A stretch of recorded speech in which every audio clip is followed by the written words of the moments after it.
Hello and welcome to Cook It Up with Love. Today we are going to be seeing how to make pita bread in a very easy way. 1 cup lukewarm water, add a teaspoon of sugar,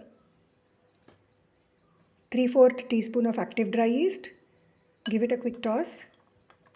We are going to leave it aside for 5 minutes covered with a cotton cloth to see whether the yeast is active. So we can see that the yeast has risen well now. I'm adding 1.5 cups of whole wheat flour to it, which is healthy of course. Giving it a quick toss. The batter should look really runny right now. Adding a bit of pink salt to it. Mix it well. I'm going to be kneading it with my hands for around a couple of minutes so that it comes together. And once the batter has come together, I'm going to be leaving it aside for around an hour, closing it with a cotton cloth. After half an hour, this is how it looks. It is risen well. And after another half an hour, it has risen really well. Very soft and spongy to touch. Get a bit sticky right now. So I'm going to be taking it out on a dusted surface and knead it really well for the gluten to develop.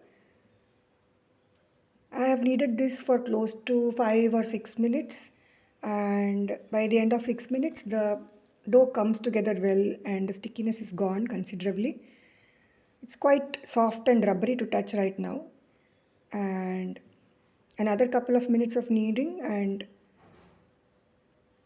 I'm going to put it back into the bowl and coat it lightly with a teaspoon of cashew milk or any nut milk that you have, and again close it with the cotton cloth and let it rise again for another 45 minutes. This is how it looks after 45 minutes, perfectly risen and amazing. It feels really spongy to touch right now. I've taken out equal portions like how we would do for roti or chapati. Taking out one portion, I'm going to roll it out using a rolling pin. Dust it lightly if you feel that it is sticky. We need medium thickness discs, which should be neither too thin nor too thick. Apply gentle pressure so that it doesn't get sticky. It goes into a hot tawa, and when you see a couple of bubbles, we gently flip it across. Let it cook on medium flame. Again gently flip it across. Using a cotton cloth, apply gentle pressure equally on all sides to help the pita rise well. The goal here is to get the pita pockets that we need to fill up with hummus or cashew cheese or Greek salad or any salad dressing.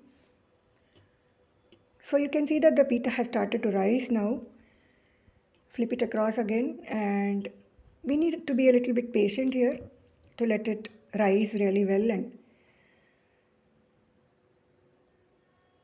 now it looks close to perfect. Yeah, it's ready, and ta-da! Enjoy it with hummus and salad.